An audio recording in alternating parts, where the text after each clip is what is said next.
عموم بھی ہو سکتا ہے کہ جب عام کافروں کی روحیں نکالی جاتی ہیں تو یہ منظر ہوتا ہے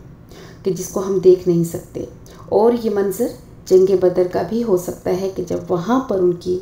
ساتھ جو کچھ فرشتوں نے کیا کہ اس کا نقشہ کھینچا جا رہا ہے۔ یہ تمام چیزیں ایمان بالغیب ہے کہ جو ہم نے نہیں دیکھا، لیکن ہم اگر ان پر ایمان نہ لائیں تو ہمارا ایمان مکمل نہیں ہوتا۔ تو ان سب چیزوں پر ایمان لانا ضروری ہے۔ تو اللہ پاک فرماتے ہیں اذ یتوفی الذین، کہ جس وقت جان نکالتے ہیں ان لوگوں کی، کافرو جو کافر ہیں، الملائکۃ فرشتے، یضربون تو وہ مارتے ہیں وجوہہم ان کے چہروں پر، وادبارہم اور ان کی پشتوں پر، وذوقوا اور کہتے ہیں کہ چکھو عذاب الحریق جلانے والا عذاب، ذالک یہ بما قدمت ایدیکم اس وجہ سے ہے کہ جو آگے بھیجا تمہارے ہاتھوں نے، یعنی جو عذاب ہو رہا ہے یہ ان اعمال کی وجہ سے ہے جو انہوں نے دنیا میں کیے۔ وَأَنَّ اللَّهَ اور یہ کہ اللہ لَيْسَ بِظَلَّامٍ لِّلْعَبِيدِ بے شک نہیں ہے ظلم کرنے والا اپنے بندوں پر۔ كَدَأْبِ آلِ فِرْعَوْنَ ان لوگوں کی عادت ہے جیسے عادت آل فرعون کی، وَالَّذِينَ مِن قَبْلِهِمْ اور ان لوگوں کی جو ان سے پہلے تھے، کہ جیسے اللہ پاک نے فرعونیوں کے ساتھ جو کچھ کیا، اور نمرود، قوم صالح، قوم سمود، قوم نوح، جس طرح سے ان کو عذاب اور رسوائی میں مبتلا کیا، تو اسی طرح آج کے بھی کفار، آج کے بھی جو مشرکین اللہ کے منکر ہیں، ان کا وہی انجام ہوگا۔ کافروا بآیات اللہ کہ انکار کیا انہوں نے اللہ کی آیات کا، فأخذہم اللہ بس پکڑا ان کو اللہ نے بذنوبہم ان کے گناہوں کے بدلے۔ ان اللہ بے شک اللہ قوی شدید العقاب بہت قوی ہے، سخت سزا دینے والا ہے۔ اور یہ سزا کیوں دیتا ہے کہ ذالک اس لیے کہ بأن اللہ یہ کہ اللہ لم یکو مغیرا نہیں بدلنے والا نعمتاً نعمت کو، انعمہا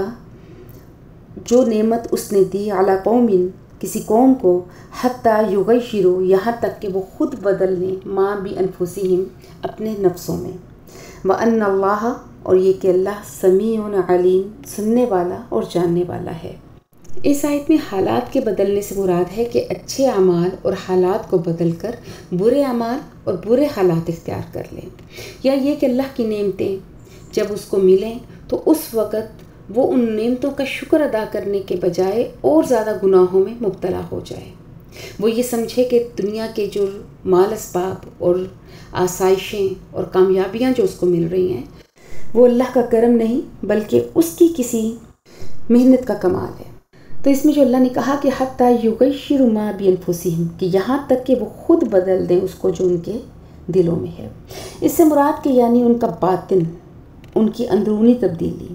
جب تک وہ خود اس کو نہیں بدلیں گے تو ہزاروں کتابیں، ہزاروں نبی آ جائیں، نیک لوگ آ جائیں، بہت نصیحتیں ان کو کر دی جائیں، وہ کبھی بھی راہ راست پر نہیں آئیں گے۔ اور آج کا جو مسلمان ہے اس کے پاس کوئی نبی یا کوئی کتاب تو وہ نازل ہوتے ہوئے نہیں دیکھے گا، لیکن اس کے اندر قرآن موجود ہے۔ اور آج اگر ہم قرآن سے فائدہ اٹھاتے ہیں، اگر قرآن ہمارے اندر اتر جائے تو پھر تبدیلی خود بخود اس انسان میں آ جاتی ہے، ہماری روح خود بخود بدل جائے گی، وہ اللہ کو پہچان لے گی۔ اگر تم قرآن کو آنکھوں سے دیکھو گے تو تمہیں الفاظ نظر آئیں گے، اگر قرآن پاک کو دماغ سے دیکھو گے تو علم نظر آئے گا، اور اگر دل سے دیکھو گے تو اس میں محبت نظر آئے گی، اور اگر قرآن کو اپنی روح سے پڑھو گے، اپنی روح سے دیکھو گے تو تمہیں اس میں خدا نظر آئے گا۔ کائنات کی ہر چیز اللہ کی آیت بن جاتی ہے اور ہمیں اللہ کی یاد دلاتی ہے۔ آگے فرمایا کدأب آل فرعون اور ان کی عادت ہے کہ جیسے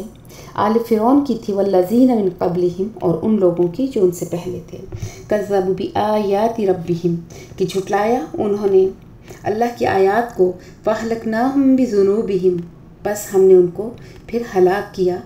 ان کے گناہوں کی وجہ سے، واغرقنا آل فرعون اور ہم نے غرق کیا آل فرعون کو، وَكُلٌّ كَانُوا ظَالِمِينَ اور یہ سب کے سب ظلم کرنے والے تھے۔ آج کے سبق کی سیکنڈ لاسٹ آیت جو ہم نے پڑھی، اس کے بارے میں مفسر قرآن حضرت مولانا مفتی محمد شفیع لکھتے ہیں کہ اللہ تعالیٰ نے جتنی بھی نعمتیں عطا کی ہیں ان کا کوئی ضابطہ نہیں بیان فرمایا، نہ اس کے لیے کوئی قید، نہ کوئی شرط لگائی، نہ کسی کو کسی کے اچھے عمل پر موقوف رکھا، کیونکہ اگر ایسا ہوتا تو سب سے پہلے نعمت ہمارا اپنا وجود ہے کہ جس میں اللہ تعالیٰ نے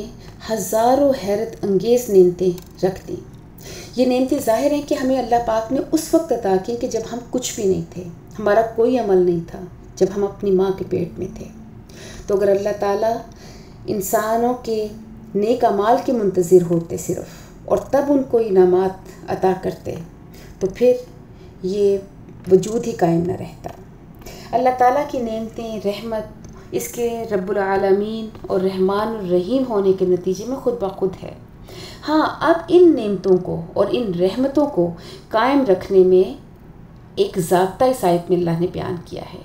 کہ جس قوم کو اللہ تعالیٰ کوئی نعمت دیتے ہیں تو اسے اس وقت تک واپس نہیں لیتے کہ جب تک وہ اپنے حالات اور اپنے اعمال کو بدل کر خود اللہ کے عذاب کو دعوت نہ دیں، ایسے اعمال میں نہ پڑ جائے جو اللہ کو ناپسند ہوں۔ تو اس لیے ہمیں اس قرآن سے فائدہ اٹھاتے ہوئے اپنے اندر خود تبدیلی لانی ہے کہ اللہ نے ہمیں ایک مکمل وجود تو دی ہے، ایک صحت مند جسم دیا ہے، تو کیا ہم اس کو اللہ کی فرما برداری میں لگا رہے ہیں یا دنیا کی آسائشوں میں گم کر دیا خود کو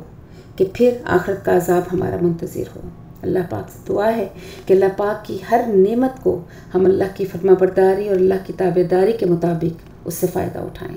وآخر دعوانا ان الحمد للہ رب العالمین۔